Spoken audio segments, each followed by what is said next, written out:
नमस्कार। मैं डॉक्टर भवशेखर, सहायक आचार्य राजनीति विज्ञान, राजकीय मीरा कन्या महाविद्यालय उदयपुर। आज हम लोग द्वितीय वर्ष कला राजनीति विज्ञान के प्रथम प्रश्न पत्र प्रमुख राज्य व्यवस्थाएं के अंतर्गत ब्रिटेन का संविधान का अध्ययन करते हुए जो ब्रिटिश व्यवस्थापिका है, पार्लियामेंट जिसे कहते हैं, उसके लोकप्रिय सदन या लोक सदन जिसको कहें, जिसे कि हाउस ऑफ कॉमन्स या कॉमन सभा के नाम से जाना जाता है, के संदर्भ में चर्चा करेंगे। जैसा कि हम सब लोग जानते हैं कि ब्रिटेन के अंतर्गत संसदात्मक शासन व्यवस्था को अपनाया गया है। जिस देश में संसदात्मक शासन व्यवस्था होती है उसमें व्यवस्थापिका के जो अंतर्गत स्थिति है उसमें प्राय व्यवस्थापिका के या विधानमंडल के दो सदन होते हैं। एक उच्च सदन होता है, एक निम्न सदन होता है। एक को प्रथम सदन बोलते हैं, एक को द्वितीय सदन बोलते हैं, एक को उच्च सदन बोलते हैं, एक को निम्न सदन बोलते हैं। एक लोकप्रिय सदन होता है, एक वरिष्ठ सदन होता है। इस प्रकार से सदनों का विभाजन या नामकरण किया गया है। तो जो लोक सदन है ब्रिटेन की पार्लियामेंट का, जिसे कि कॉमन सभा के नाम से जाना जाता है,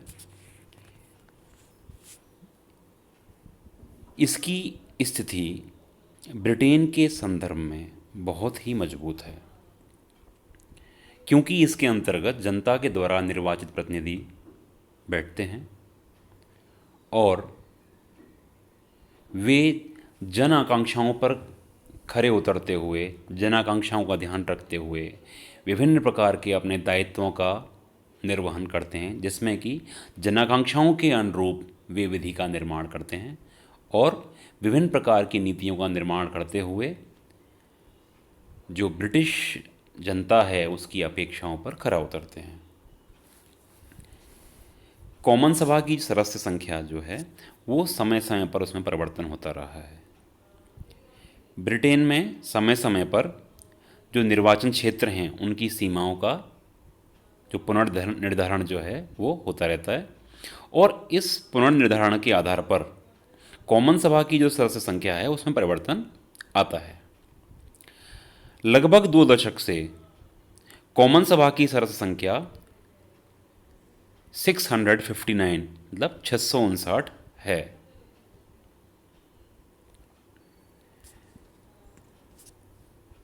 2003-4 में निर्वाचन क्षेत्र की सीमाओं का पुनर्निर्धारण किया गया और इस पुनर्निर्धारण के आधार पर जो लोक सदन है, जिसे कॉमन सभा कहते हैं, उसकी सदस्य संख्या 646 मतलब 646 निर्धारित कर दी गई है। इस प्रकार वर्तमान में कॉमन सभा की सदस्य संख्या 646 है, जिसका कि विभिन्न क्षेत्रों में जो स्थान है उसको हम इस प्रकार से विभाजित मान सकते हैं कि ब्रिटेन की अंतर्गत 529 सदस्य, स्कॉटलैंड के 59 मेंबर्स, वेल्स के 40 या 40, उत्तरी आयरलैंड के 18। 2 दशक से स्कॉटलैंड के जो प्रतिनिधि हैं उनकी जो संख्या घट कर के 72 के स्थान पर मतलब 72 के स्थान पर 59 कर दी गई है। शेष क्षेत्रों का जो प्रतिनिधित्व है वो यथावत है। लोक सदन जो है, जिसे कि कॉमन सभा कहते हैं, के समस्त सदस्य वयस्क मताधिकार और प्रत्यक्ष निर्वाचन के आधार पर चुने जाते हैं। पहले ब्रिटेन में 21 वर्ष की आयु का जो व्यक्ति था उसको वयस्क माना जाता था, लेकिन 1969 के अधिनियम के अनुसार 18 वर्ष की आयु प्राप्त प्रत्येक इंसान जो भी है, पुरुष महिला जो भी, उनको मताधिकार प्रदान किया गया है। ब्रिटेन में पहले कुछ जो निर्वाचन क्षेत्र थे वो बहुल सदस्यीय थे, लेकिन 1948 से वर्तमान में जो निर्वाचन क्षेत्र हैं वो सब एकल सदस्यीय हो गए हैं। कॉमन सभा के एक सदस्य के द्वारा लगभग 75,000 मतदाताओं का प्रतिनिधित्व किया जाता है। ये चुनाव जो हैं वो साधारण बहुमत की प्रणाली से होते हैं और 1872 ईस्वी से ब्रिटेन में गुप्त मतदान की प्रणाली को अपना लिया गया है। अब बात करते हैं हम लोग कि कॉमन सभा के जो सदस्य हैं उनके निर्वाचित होने के लिए क्या योग्यताएं हैं। तो जो न्यूनतम आवश्यकताएं या योग्यताएं मानी गई हैं उसमें है प्रथम कि वह ग्रेट ब्रिटेन का नागरिक हो, नंबर एक बात। नंबर दो, उसकी आयु कम से कम 21 वर्ष आवश्यक रूप से हो, मतलब न्यूनतम जो है उसकी आयु 21 वर्ष होनी चाहिए जो कि चुनाव लड़ना चाह रहा है। तीसरी जो महत्वपूर्ण बात है वह है कि मतदाताओं की जो सूची है, मतदाता सूची जिसको बोलते हैं, उसमें उस व्यक्ति का नाम सम्मिलित हो और वह देश के प्रति निष्ठा की शपथ लेने को तैयार हो। तो ये आधारभूत योग्यताएं या बातें हैं जो कि कॉमन सभा के सदस्य निर्वाचित होने के लिए आवश्यक हैं। अब हम बात करते हैं कि 1957 का जो लोक सदन अयोग्यता अधिनियम है उसके अनुसार कौन व्यक्ति लोक सदन का सदस्य नहीं बन सकता है, अर्थात यह वे महत्वपूर्ण बातें हैं जो कि एक व्यक्ति को कॉमन सभा का सदस्य बनने से रोकती हैं। इसके अंतर्गत पहला है कि जो व्यक्ति लॉर्ड सभा का सदस्य है वो कॉमन सभा का सदस्य नहीं बन सकता।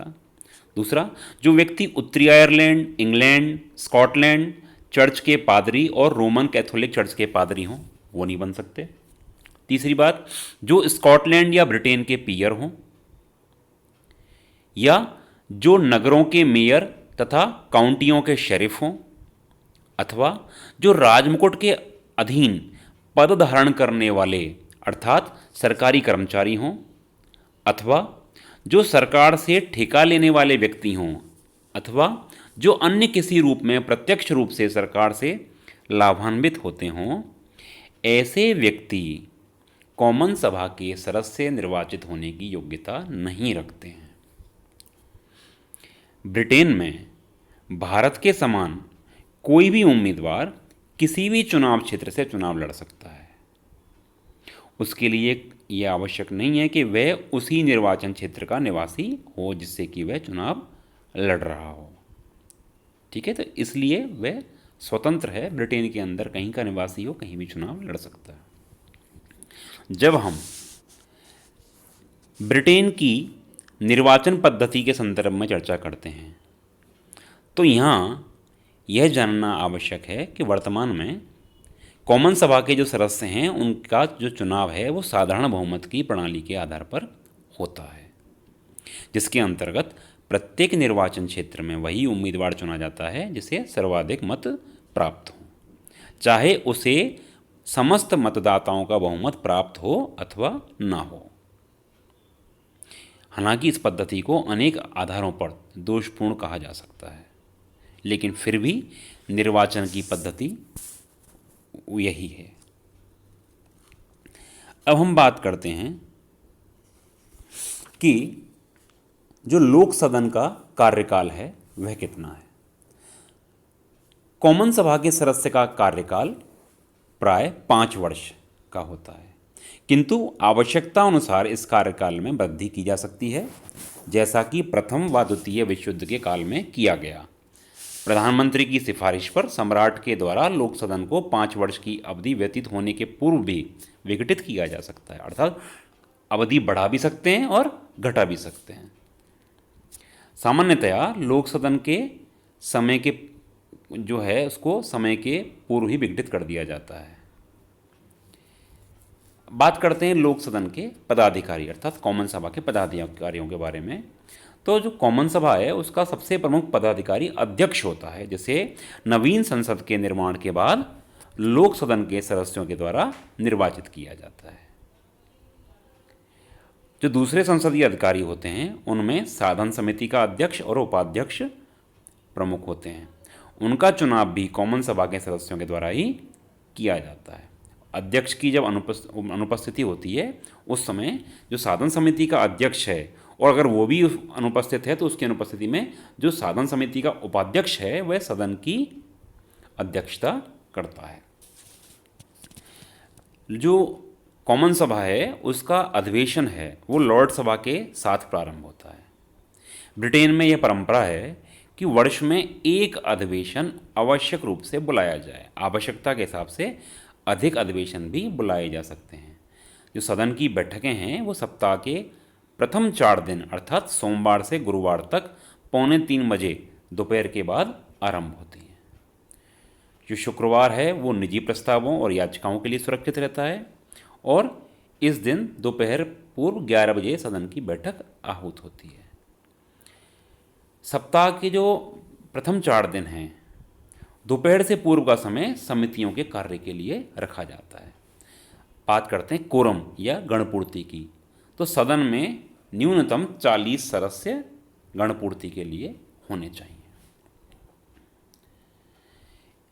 जो लोकसभा का अध्यक्ष मतलब जो लोक सदन का अध्यक्ष या कॉमन सभा का अध्यक्ष है उसके संदर्भ में स्पष्ट है कि जो कॉमन सभा का जो अध्यक्ष है उसको स्पीकर कहा जाता है।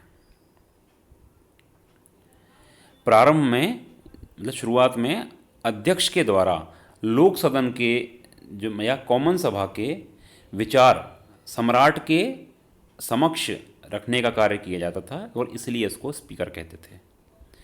लेकिन अब राजतंत्र के स्थान पर लोकतंत्र स्थापित हो गया। उसके बाद से अध्यक्ष पद पर जो व्यक्ति या पदाधिकारी होता है वो बहुत ही कम बोलता है। तो ब्रिटेन में जो स्पीकर का पद है उसका ऐतिहासिक महत्व है, क्योंकि यह 1396 मतलब 1396 से चला आ रहा है, जबकि थॉमस हंगरफोर्ड ब्रिटेन के प्रथम स्पीकर बने थे। अध्यक्ष का जो चुनाव है उसके संदर्भ में ये स्पष्ट है कि उसका चुनाव जो है प्राय सर्वसम्मति से किया जाता है। एक बार अध्यक्ष के पद पर कार्य कर चुकने के बाद वह व्यक्ति जब तक चाहे तब तक पुनर्निर्वाचित हो सकता है। अब हम अध्यक्ष की शक्ति और कार्य के बारे में चर्चा करें तो स्पष्ट है कि वह लोक सदन जो है कॉमन सभा उसका सभापतित्व करता है, वाद विवाद का संचालन करता है, वाद विवाद को सीमित करता है, सदन में व्यवस्था और अनुशासन बनाए रखता है, नियमों की व्याख्या करता है, वित्त विधेयक को प्रमाणित करने का अधिकार रखता है। महत्वपूर्ण बात है कि निर्णायक मत देने का भी अधिकार रखता है। समितियों के संदर्भ में भी उसके निर्णय की महत्वपूर्ण शक्ति होती है। जो कॉमन सभा है उसके अंतर्गत अधिशासक के रूप में कार्य करता है, जो सदन के विशेषाधिकार हैं उनकी रक्षा करता है, और सबसे महत्वपूर्ण बात कि वह कॉमन सभा का मुख्य प्रवक्ता होता है। अब हम इसके पश्चात जब कॉमन सभा की शक्तियों के बारे में बात करेंगे तो यहाँ पर यह बात ध्यान में रखने योग्य है कि कॉमन सभा की शक्तियाँ भी अन्य विभिन्न प्रकार की जो शक्तियों को हम देखते हैं किसी भी सदन की, किसी पद की, तो मोटे रूप में हम उनको 3-4 रूप में बांटते हैं। कार्यपालिका की शक्ति या विधायी शक्ति, वित्तीय शक्ति। तो उसी रूप में हम लोक सदन या कॉमन सभा जो है इसकी शक्तियों को बांट सकते हैं। तो जब हम कॉमन सभा की शक्तियों को इस संदर्भ में देखते हैं तो हम इसकी विधायी शक्तियाँ या व्यवस्थापन संबंधी शक्तियों की चर्चा करेंगे। तो यहाँ यह स्पष्ट है कि जो पार्लियामेंट है उसकी जो प्रभुसत्ता की धारणा है उसके अनुसार जो ब्रिटिश पार्लियामेंट है वो किसी भी कानून का निर्माण कर सकती है और उसे रद्द कर सकती है या संशोधित कर सकती है। किंतु वर्तमान में ब्रिटिश पार्लियामेंट का जो लोक सदन है जिसे कि कॉमन सभा कहते हैं, यह विधि निर्माण के क्षेत्र में सर्वाधिक सशक्त है। अर्थात विधि निर्माण या कानून निर्माण के क्षेत्र में कॉमन सभा की जो शक्तियां हैं वो बहुत व्यापक हैं, और जिसमें कि विशेषता जो वित्त विधेयक है उसके संदर्भ में तो कॉमन सभा की शक्तियां बिल्कुल प्रमुख रूप से केंद्रित हैं कि जो निर्णय कॉमन सभा करेगी वही अंतिम रहेगा। इसी प्रकार से जब हम इसकी कार्यपालिकीय शक्तियों के संदर्भ में चर्चा करें या देखें तो हमको स्पष्ट रूप से नज़र आता है कि जो लोक सदन है उसके प्रति जो कार्यपालिका है वो पूर्ण रूपेण उत्तरदायी होती है। अर्थात कार्यपालिका मतलब प्रधानमंत्री और उसका मंत्रिमंडल। तो चूंकि संसदात्मक व्यवस्था है ब्रिटेन में, तो जो कार्यपालिका है वो व्यवस्थापिका के प्रति उत्तरदायित्व रखती है। तो कार्यपालिका मतलब प्रधानमंत्री और उसका मंत्रिमंडल। तो प्रधानमंत्री और उसका मंत्रिमंडल किसके प्रति उत्तरदायित्व रखेगा? व्यवस्थापिका अर्थात पार्लियामेंट के रूप में तो के प्रति। पार्लियामेंट के प्रति का मतलब है प्रमुख रूप से कॉमन सभा के प्रति। हालांकि लॉर्ड सभा के प्रति भी उत्तरदायित्व रहता है, लेकिन प्रमुख रूप से उत्तरदायित्व कॉमन सभा के प्रति रहता है, क्योंकि कॉमन सभा के अंतर्गत जो हैं वो जनता के निर्वाचित प्रतिनिधि बैठते हैं, जो कि मंत्रियों से प्रश्न और पूरक प्रश्न पूछ सकते हैं, उनके विरुद्ध कामरोको प्रस्ताव, निंदा प्रस्ताव पारित कर सकते हैं, और इसके अलावा अविश्वास प्रस्ताव पारित करके मंत्रिमंडल को हटा सकते हैं। तो हम कह सकते हैं कि कॉमन सभा का जो कार्यपालिकीय शक्तियां हैं वो नियंत्रणकारी हैं, कि वो मंत्रिमंडल के माध्यम से कार्यपालिकीय क्षेत्र में दखल रखते हैं। जहाँ तक कि हम इसकी वित्तीय शक्तियों के बारे में बात करते हैं तो यहाँ स्पष्ट है कि कॉमन सभा जो है उसका अध्यक्ष वित्त विधेयक को प्रमाणित करता है, और वित्त विधेयक जो है उसको कॉमन सभा में ही प्रस्तावित किया जा सकता है, ना कि लॉर्ड सभा में। तो इस प्रकार से हम देखते हैं कि वित्तीय क्षेत्र में कॉमन सभा की जो शक्तियां हैं वो बहुत ही बृहद या व्यापक हैं। तो स्पष्ट है कि जो कॉमन सभा है वह चूंकि ब्रिटिश जनता का प्रतिनिधित्व करती है, अर्थात उसके अंतर्गत ब्रिटिश जनता के द्वारा चुने हुए प्रतिनिधियों को भेजा जाता है, अतः कॉमन सभा के पास विभिन्न क्षेत्रों अर्थात कार्यपालिकीय क्षेत्र, व्यवस्थापकीय क्षेत्र और न्यायिक क्षेत्र में व्यापक शक्तियां प्राप्त हैं। आज कॉमन सभा के संदर्भ में चर्चा के साथ ही जो ब्रिटिश विधानमंडल है, केंद्रीय विधानमंडल जिसे कि हम लोग पार्लियामेंट के नाम से जानते हैं, उसका जो संबंधित चर्चा है वो पूर्ण होती है। नमस्कार।